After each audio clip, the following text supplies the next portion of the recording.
Hai, saya Mark. Saya mau bercerita tentang sesuatu yang dampaknya luar biasa dalam hidup saya, yaitu nubuatan.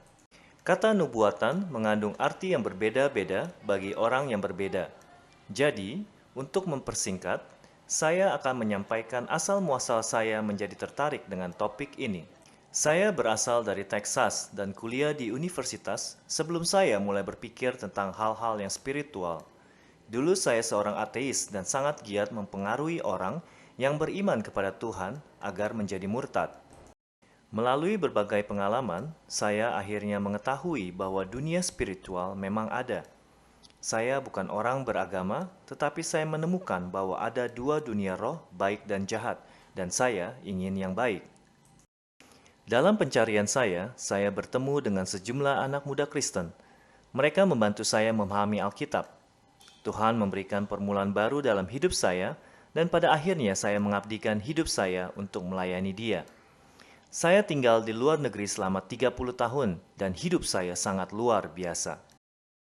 Jadi, yang saya maksudkan dengan nubuatan adalah nubuatan di Alkitab. Itulah fokus dari pelajaran ini. Kita akan berbicara tentang Nabi Daniel. Sebetulnya, ketika Yesus dari Nazaret ditanya tentang masa depan, ia menyebut Nabi Daniel. Ia berkata, apabila kamu melihat peristiwa-peristiwa di masa depan, menurut firman yang disampaikan oleh Nabi Daniel, para pembaca hendaklah memperhatikannya. Maksud Yesus adalah, siapa saja yang membaca nubuatan Nabi Daniel seharusnya paham. Saya rasa beberapa di antara Anda tahu cukup banyak mengenai pokok pembicaraan ini. Tetapi mungkin juga ada beberapa dari Anda yang tidak tahu sama sekali. Saya ingin menjelaskan kepada Anda semua, tetapi penjelasan akan lebih mengarah kepada Anda yang sama sekali tidak tahu, seperti saya yang dulu juga tidak tahu. Barangkali itulah sebabnya saya ingin agar Anda mengenal sukacita dari kebenaran yang terkandung di dalam kitab Tuhan, yaitu Alkitab. Beberapa orang bertanya, apa itu nubuatan? Dan Anda berpikir, oh ya, suatu saat dunia akan kiamat, bla bla bla. Saya juga dulu berpikir seperti itu. Untuk saya semua terdengar janggal. Jika ada suatu peristiwa yang diketahui hampir semua orang, itu adalah nubuatan 100 tahun yang lalu sebelum peristiwa itu terjadi. Banyak orang tahu tentang Natal. Saat Natal, orang-orang menyanyikan lagu-lagu Natal, merayakan kelahiran Yesus, dan Anda pasti melihat gambar Maria, Yusuf, dan bayi Yesus. Dan Anda mungkin sudah pernah mendengar lagu lama. Hai kota kecil Bethlehem, betapa kau senyap. Lagu ini tentang kota dekat Yerusalem di mana Yesus dilahirkan, yaitu Bethlehem. Mungkin Anda pernah dengar sebelumnya. Mungkin Anda sudah tahu tentang ini, paling tidak sedikit. Marilah kita melihat di kitab Mika di Perjanjian Lama. Ini berasal dari sekitar tahun 700 sebelum Masehi. Pada pasal 5 ayat 2, ini seperti suara Tuhan yang berbicara kepada kota kecil Bethlehem. Begini, tetapi engkau, hai Bethlehem Efrata, hai yang terkecil di antara kaum-kaum Yehuda, daripadamu akan bangkit bagiku seorang yang akan memerintah Israel, yang permulaannya sudah sejak purbakala, sejak dahulu kala. Tuhan berbicara kepada Bethlehem mengatakan bahwa meskipun Bethlehem adalah kota kecil di Yehuda, dari Bethlehem akan muncul seseorang yang pada akhirnya nanti akan memerintah umat Tuhan. Dan yang ini berasal dari keabadian. Ini dinubuatkan beratus-ratus tahun sebelum Yesus, menyatakan di mana persisnya raja yang dikirim oleh Tuhan akan dilahirkan. Ada banyak nubuatan seperti ini. Membutuhkan waktu yang lama bagi saya untuk menyadari bahwa ada kuasa di surga. Kuasa Tuhan yang telah meramalkan tentang masa depan dunia selama beribu-ribu tahun. Dan ramalan itu telah digenapi dengan sangat akurat. Ini bagi saya mengagumkan. Itulah yang akan menjadi topik dari pelajaran ini. Nubuatan yang sudah digenapi dan yang akan digenapi. Saya memakai contoh kelahiran Yesus karena ini adalah sesuatu yang diketahui oleh hampir semua orang. Dan ketika kita melihat hal itu ratusan tahun sebelum kelahirannya, Ada nubuatan dari Alkitab tentang kelahirannya di Bethlehem. Kita menghargai maknanya yang penting. Berikutnya, kita akan menengok sejarah untuk melihat jejak nubuatan yang meramalkan begitu banyak peristiwa penting yang terjadi setelah dinubuatkan. Tuhan memilih seorang manusia 4.000 tahun yang lalu namanya Abraham. Ia berasal dari bagian dunia yang sekarang dikenal dengan nama Irak. Dari Abraham lahirlah bangsa yang sekarang kita kenal sebagai bangsa Yahudi. Orang-orang Arab dan Islam juga berasal dari Abraham. Tetapi Perjanjian Lama adalah kitab orang Yahudi. Jadi kita perlu melihat sekilas sejarah orang Yahudi, kebangkitan dan kejatuhan kerajaan-kerajaan yang lama itu hingga kedatangan Yesus. Berikut adalah beberapa karakter penting dari Alkitab dan poin-poinnya dalam sejarah. Posisi Abraham kurang lebih pada tahun 2000 sebelum Masehi dan Yesus pada tahun 30 sesudah Masehi. Di antara kedua masa itu terdapat Musa sekitar tahun 1400 sebelum Masehi, Raja Daud sekitar tahun 980 sebelum Masehi, dan Nabi Daniel sekitar tahun 600 sebelum Masehi. Ini adalah cara yang mudah untuk mengingat masa-masa penting dalam sejarah Israel. Judulnya, 7 periode dalam kurun sejarah Israel. Yang pertama adalah Abraham ke Mesir. Tuhan memerintahkan agar Abraham meninggalkan negerinya dan pergi ke negeri yang baru yang Tuhan janjikan kepadanya. Abraham berangkat ke sungai Efrat. Kemudian ke negeri Kanaan, wilayah yang sekarang dikenal sebagai Israel. Tuhan telah berjanji kepada Abraham bahwa daripadanya dia akan menjadikan bangsa yang besar. Kualitas utama Abraham adalah imannya yang besar. Tetapi sukar bagi Abraham untuk mempercayai apa yang Tuhan katakan karena Abraham dan istrinya sudah berusia 90-an dan mereka tidak mempunyai keturunan. Bagaimana mungkin Tuhan akan menjadikan dari Abraham suatu bangsa yang besar? Tetapi Abraham terus percaya. Dan pada akhirnya istri Abraham, Sarah, memang melahirkan anak laki-laki, Ishak. Kemudian Ishak menikah dan istrinya melahirkan anak kembar, Esau dan Yakub. Ada banyak bagian yang tidak saya ikut sertakan. Semuanya ini terdapat di kitab pertama Alkitab, yaitu kitab Kejadian. Dan apa yang kita bicarakan terjadi hampir 4.000 tahun yang lalu di Palestina atau yang dulu dikenal dengan nama Kanaan. Yakub menikah dan memiliki 12 anak laki-laki dan seorang anak perempuan. Salah seorang anaknya bernama Yusuf.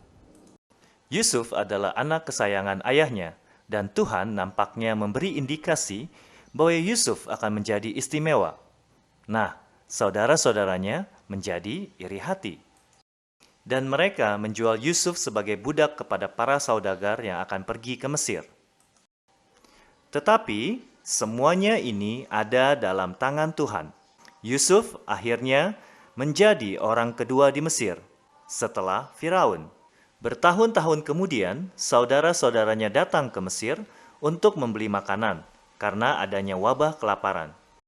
Luar biasanya, Yusuf mengenali mereka dan menjadikannya mungkin bagi mereka dan ayah mereka yang sudah tua itu beserta seluruh keluarganya untuk pindah dari Kanaan ke Mesir.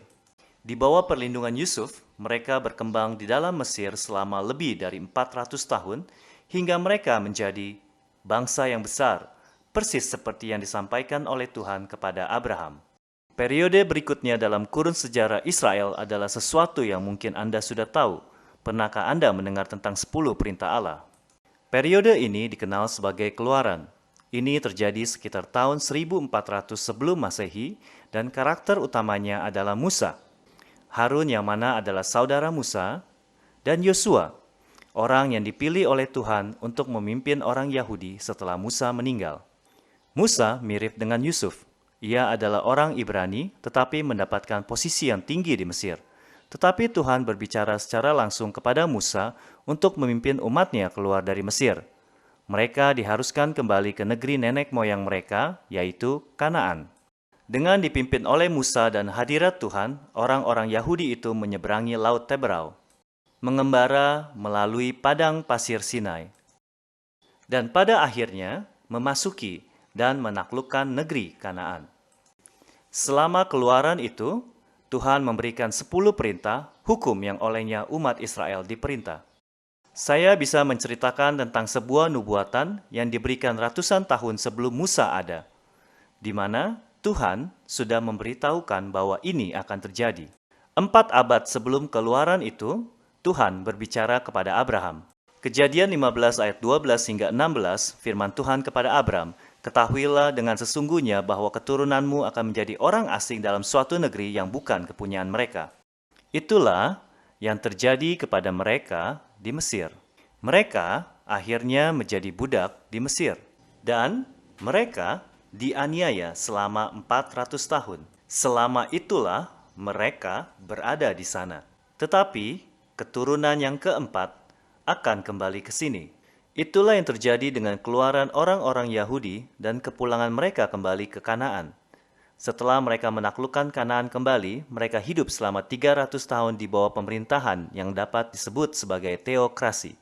Mereka diperintah oleh Tuhan. Mereka tidak punya raja, tetapi mereka diperintah oleh perintah Tuhan yang diberikan kepada Musa. Para imam, yaitu bangsa Lewi, bertanggung jawab untuk memastikan segala sesuatu dilaksanakan. Ini disebut periode hakim-hakim.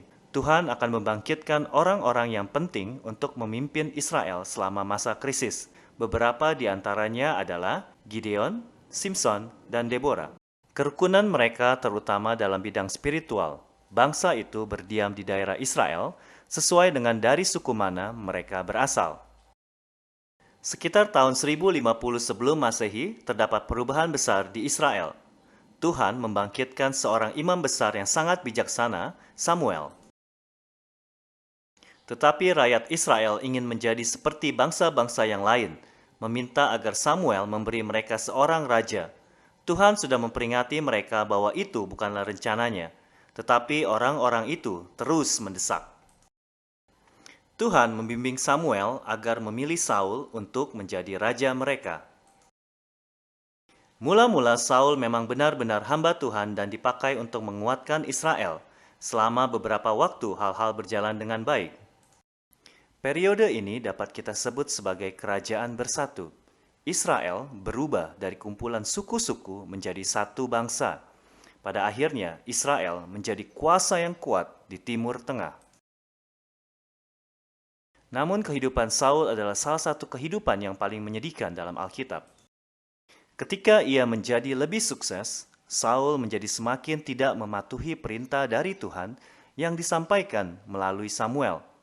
Pada akhirnya, Tuhan menyuruh Samuel untuk mengurapi seorang raja yang baru. Ia menjadi raja Israel yang terbaik dan yang paling dikenang. Raja Daud. Dikatakan kepada Samuel bahwa Tuhan telah memilih seseorang yang berkenan di hatinya. Di bawah pemerintahan Daud, Israel mencapai puncaknya.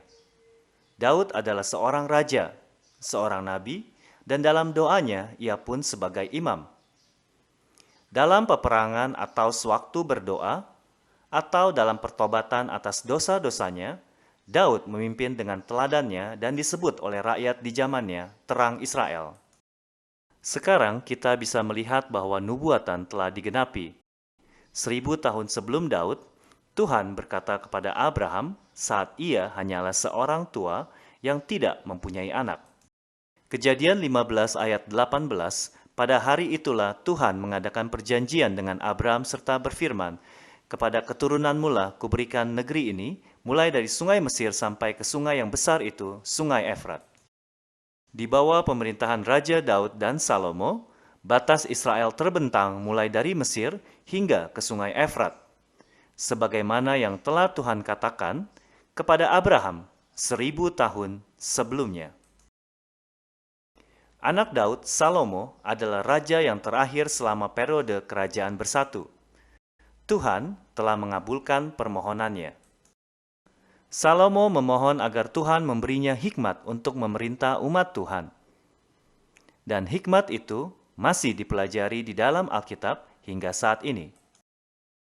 Sayangnya, pengaruh pemimpin yang bertuhan seperti Raja Daud nampaknya jarang mencapai lebih dari generasi kedua dari para pengikutnya. Inilah yang terjadi. Anak Salomo, Rehoboam, adalah raja berikutnya. Namun, ia tidak memiliki hati seperti Daud ataupun kebijaksanaan Salomo. Sebuah pemberontakan pecah di antara kedua belah suku. Akibatnya, bangsa Israel terpecah. Dimulailah apa yang disebut kerajaan terpecah. Ke-10 suku yang di bagian utara dipimpin oleh seorang pemberontak, dan mereka mendirikan ibu kota di bagian utara. Ke-10 suku yang di bagian utara ini disebut Israel. Hanya suku Daud, Yehuda, bersama dengan suku Saul dan Benyamin yang tetap bersama di bagian selatan. Mereka ini kemudian disebut Yehuda. Jadi setelah lebih dari 100 tahun sebagai bangsa yang bersatu, Israel terpecah menjadi dua. Selama 200 tahun berikutnya, bagian utara pada umumnya berubah dari buruk menjadi semakin buruk. Pernahkah Anda mendengar tentang Isabel? Dia adalah istri dari salah seorang raja bagian utara Israel pada waktu itu dan dia adalah orang asing. Tuhan mengirimkan nabi-nabi seperti Elia dan Hosea untuk memperingatkan penghakiman dari Tuhan apabila mereka tidak bertobat. Tetapi mereka diabaikan. Pada tahun 722 sebelum Masehi, sesuatu yang tak pernah diduga terjadi. Tuhan mengizinkan Asyur menaklukkan Israel Utara dan membawa hampir semua rakyatnya sebagai tawanan. Bangsa yang dibentuk oleh Tuhan menjadi tercerai-berai, dan sebagaimana yang telah dinubuatkan oleh Hosea, mereka akan mengembara di antara bangsa-bangsa. Namun Yehuda tetap berdiri. Semata-mata karena sebagian besar waktu, rakyat dan raja berada dekat dengan Tuhan. Mereka tidak terlalu menyembah berhala dan lebih rendah hati sehingga Tuhan melindungi mereka lebih lama. Suku-suku di kedua daerah mengalami kepemimpinan dan masa-masa yang baik dan buruk. Namun dalam keadaan krisis, Yehuda mengindahkan nabi-nabi yang dikirim oleh Tuhan, yaitu Nabi Yesaya, atau paling tidak terkadang mereka mengindahkannya. Akan tetapi pada akhirnya, Yehuda kehilangan iman akan Tuhan. Tuhan berkata bahwa mereka akan menjadi lebih jahat daripada bangsa-bangsa di sekitar mereka. Sekarang kita tiba pada Daniel kurang lebih tahun 600 sebelum Masehi. Yehuda berada pada hari-hari terakhir sebelum kehancurannya. Tuhan membangkitkan Yeremia, salah seorang nabi terhebat di Israel. Ia menjadi juru bicara Tuhan pada masa-masa terakhir bangsanya. Yeremia menyampaikan bahwa kekuatan dunia yang baru, Babel, akan melawan Yerusalem. Tuhan akan membiarkan Babel bertindak melaksanakan penghakimannya. Dan inilah yang terjadi. Sekitar tahun 604 sebelum Masehi, Raja Babel mengirim pasukan menyerang Yehuda dan menaklukkan mereka sehingga berada di bawah kekuasaannya.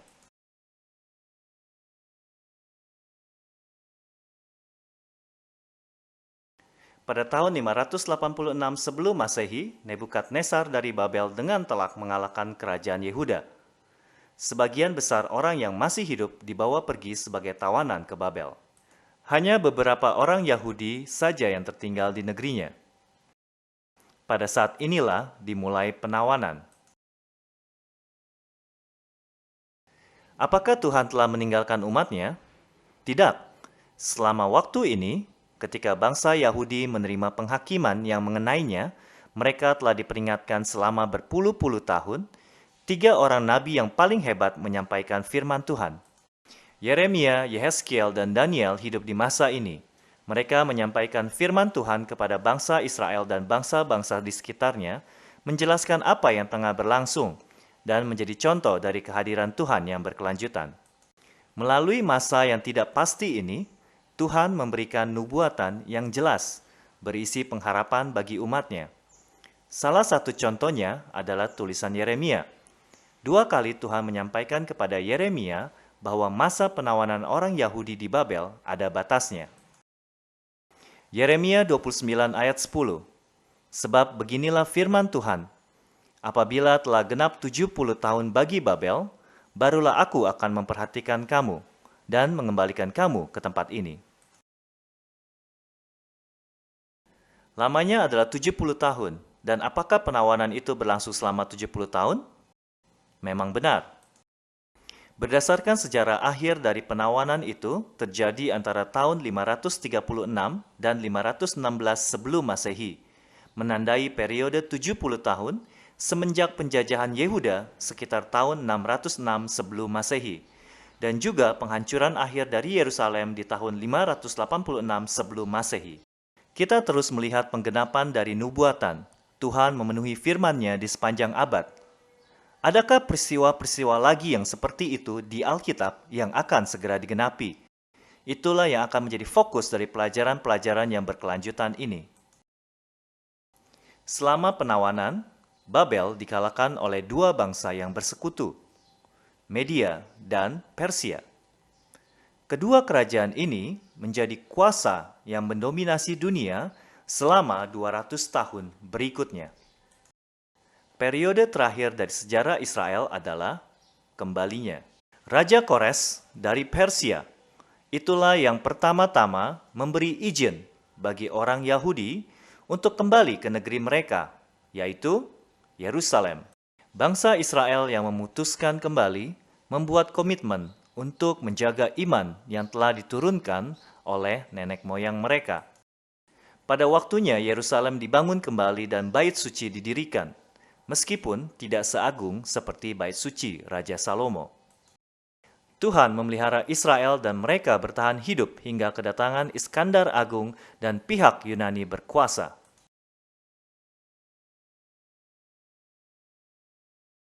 Masyarakat itu sangat berubah melalui pengaruh yang dibawa oleh orang-orang Yunani. Tetapi ada beberapa orang di Israel yang memimpin umat Tuhan kembali ke panggilan dan iman mereka yang sesungguhnya, agar terpisah dari bangsa lain dan hanya menyembah Tuhan Allah mereka. Pada waktunya, Roma menggantikan Yunani sebagai bangsa yang paling berkuasa. Pada abad pertama masa pemerintahan Roma, kita tiba pada saat kelahiran Yesus di kota Bethlehem. Di video berikutnya, sejarah yang telah kita bicarakan tadi akan menjadi latar belakang untuk melihat nubuatan-nubuatan dari para nabi memancar seperti mercusuar tentang apa yang akan terjadi di masa depan. Masa depan yang ditunjukkan pada waktu itu adalah saat sekarang ini, dan sebagian besar adalah masa lalu. Namun kebenaran nubuatan mungkin berbicara kepada kita untuk waktu sekarang ini atau waktu yang akan segera datang. Pada pelajaran yang berikutnya, kita akan menempatkan fokus pada saat ketika bagian selatan Yehuda baru akan diduduki oleh Babel. Ini sekitar tahun 600 sebelum Masehi. Kita akan mempelajari kehidupan Daniel, seorang pemuda Yahudi yang diasingkan ke Babel. Barangkali dia berusia sekitar 14 tahun. Daniel pasal 2 adalah langkah berikutnya dalam nubuatan. Kita akan melihat bagaimana Tuhan menggambarkan kerajaan kuno yang akan muncul di abad-abad setelah Daniel. Kita akan melihat bagaimana Tuhan mengatakan, pada waktunya, Ia sendiri akan memerintah di bumi. Ada yang menyebutnya milenium. Sulit untuk dipercaya? Saya harapkan Anda akan datang lagi untuk melihatnya sendiri. Tuhan memberkati.